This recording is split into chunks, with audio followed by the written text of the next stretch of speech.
শীতকালে দুপুরবেলাতে বেশি ঘুমিয়ে নিলে মন মেজাজ একটু খারাপ হয়ে যায়। তো ঠিক সেরকমই আজ আমার হয়েছিল। একদমই ভালো লাগছিল না, একটু অন্যরকম কিছু খেতে ইচ্ছা করছিল।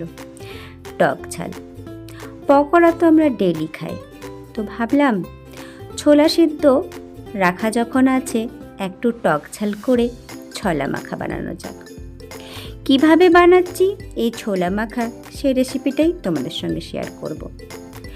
ছোলা মাখা বানানোর জন্য আমি ছোলা আর আলুটাকে ছোট ছোট টুকরো করে কেটে একটু লবণ জল করে সেদ্ধ করে নিচ্ছি। আর তোমরা কিন্তু জানাতে ভুলো না কার কার ভালো লাগে এই ছোলা মাখা। আমার কিন্তু ভীষণ ভালো লাগে। তো এভাবে করে, আর ছোলাটার মধ্যে একটু কিন্তু পং বেরিয়েছিল, দেখতেই পাচ্ছ। আর ছোলা মাখা তো একটা হেলদি খাবার, সকালের ব্রেকফাস্টেও খেতে পারো আর সন্ধ্যার সময় স্ন্যাক্সেও খেতে পারো। আমার তো ভীষণ ভালো লাগে। তো এভাবে করে ছোলা আর আলুটাকে আমি একটু সেদ্ধ করে নিচ্ছি। অনেকে কিন্তু কাঁচা ছোলা দিয়েও করতে পারো, আমি কিন্তু আজকে বানালাম সেদ্ধ ছোলা দিয়ে। তো এভাবে করে আমি এটাকে একটু সেদ্ধ করে নিচ্ছি। ততক্ষণে যে সবজিগুলো মেশাবো সেগুলো একটু কেটে নিচ্ছি। শসা দেব, পেঁয়াজ, কাঁচা লঙ্কা, লেবু, টমেটো সমস্ত কিছু ছোটো ছোটো টুকরা করে কেটে নেব। আর যেহেতু একটু টকটক ঝাল ঝাল হবে, তো সেজন্য লেবুও মেশাবো, থাকবে টমেটো আর থাকবে তেঁতুলের কাই।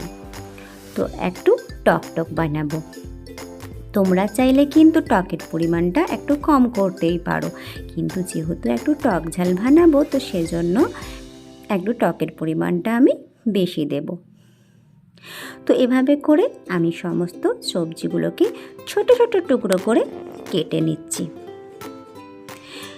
কি কি মেশাতে চাও সেটা কিন্তু তোমাদের উপর নির্ভর করবে। তোমরা চাইলে কিন্তু বিটরুট বা গাজরও ছোট ছোট টুকরো করে কেটে দিতে পারো, কারণ যেহেতু শীতকালে তো অনেক রকম সবজি পাওয়া যায়। আর সবজি খাওয়া তো অনেকই ভালো, আর অনেকে আছে সবজি খেতে চায় না। যারা খেতে চায় না তাদের জন্য কিন্তু এভাবে করে যদি ছোলা মাখার মধ্যে সবজি দেওয়া যায় তো অনায়াসে খেয়ে নেবে, অথচ যে সবজিগুলো আর কি কাঁচা খাওয়া যায়। তো এভাবে করে আমি যখন টমেটোটা কাটলাম, টমেটোর ভিতরে বীজগুলো আমি একটু বার করে দিয়েছিলাম, না হলে একটু জল জল কেটে যায়, সেটা ভালো লাগে না। তো ছোলাটার আলুটা দেখছো তো সেদ্ধ হয়ে গেছে। এরপর আমি এটাকে বন্ধ করে দিলাম আর জলটাকে একটা ঝুড়ির মধ্যে ছেঁকে নেব। তো খুব সহজেই তৈরি হয়ে যায় কিন্তু একটা হেলদি রেসিপি, আর খেতেও চটপটা লাগে আর সবাই পছন্দও করে। আর একটু অন্য ধরনের বানাতে গেলে অবশ্যই কিন্তু বাড়িতে বানিয়ে দেখতে পারো। তো যেগুলো আমি সবজিগুলো নেব সেগুলো কাটা হয়ে গেছে আমার। ধনেপাতা কুচি, কাঁচা লঙ্কা কুচি, টমেটো কুচি, শসা কুচি, পেঁয়াজ কুচি, পাতিলেবু আর আলুটাকে সেদ্ধ করেছি, আর সেদ্ধ করেছি ছোলা। তোমরা চাইলে কিন্তু মটরও মেশাতে পারো এর সাথে। তো এভাবে করে সমস্ত জিনিসপত্র নিয়ে নিয়েছি। চলো এবারে তাহলে আর কথা না বলে বানিয়ে নেওয়া যাক। তো বানানোর জন্য আমি একটা বোল নিয়ে নিয়েছি। বোলের মধ্যে আমি দিয়ে দিচ্ছি সেদ্ধ করা ছোলা, সেদ্ধ করা আলু, আর দিচ্ছি শসা কুচি, পেঁয়াজ কুচি, টমেটো কুচি, কাঁচা লঙ্কা কুচি, অল্প একটু ধনেপাতা কুচি দিয়ে সমস্ত কিছু দিয়ে ভালো করে মেখে চেকে নেব। ঝালটা কিন্তু সম্পূর্ণ তোমাদের উপর নির্ভর করবে কতটা ঝাল খেতে চাও। তো এইভাবে করে সমস্ত সবজিগুলো অল্প অল্প দিয়ে মেখে দিচ্ছি।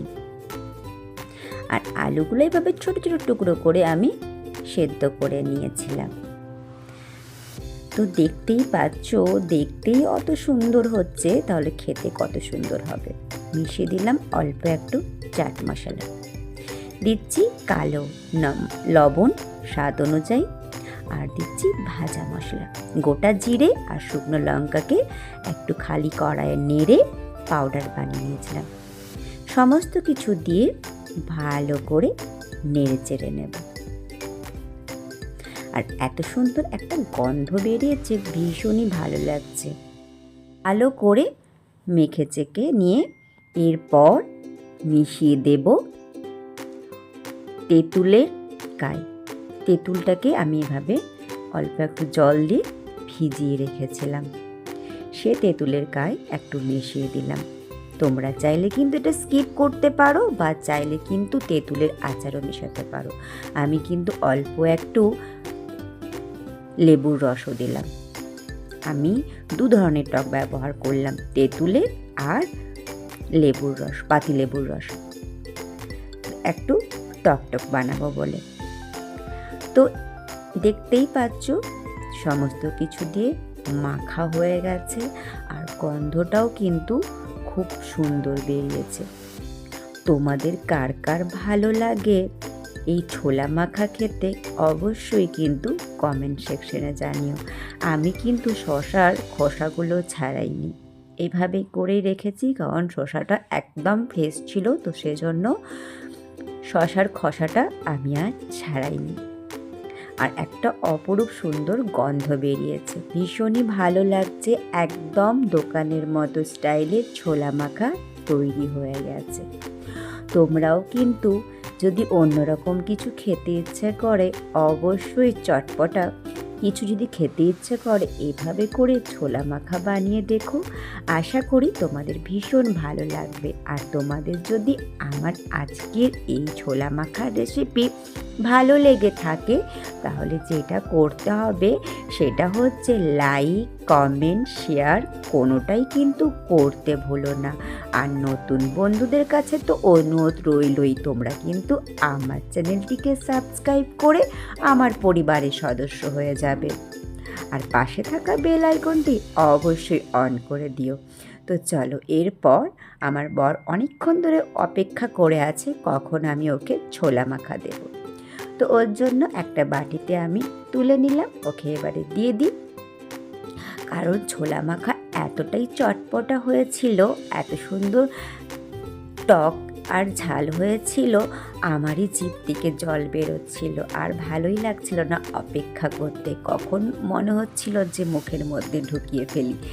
তো বন্ধুরা, কেমন হয়েছে অবশ্যই কিন্তু কমেন্ট সেকশনে জানাতে ভুলো না। আর এভাবে করে অবশ্যই একদিন বানিয়ে দেখো।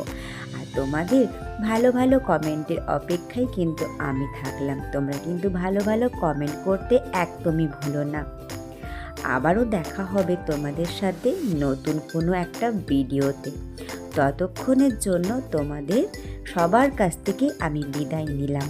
আর আমার সাথে শুরু থেকে শেষ পর্যন্ত থাকার জন্য তোমাদের অসংখ্য অসংখ্য ধন্যবাদ আর অনেক অনেক অনেক ভালোবাসা।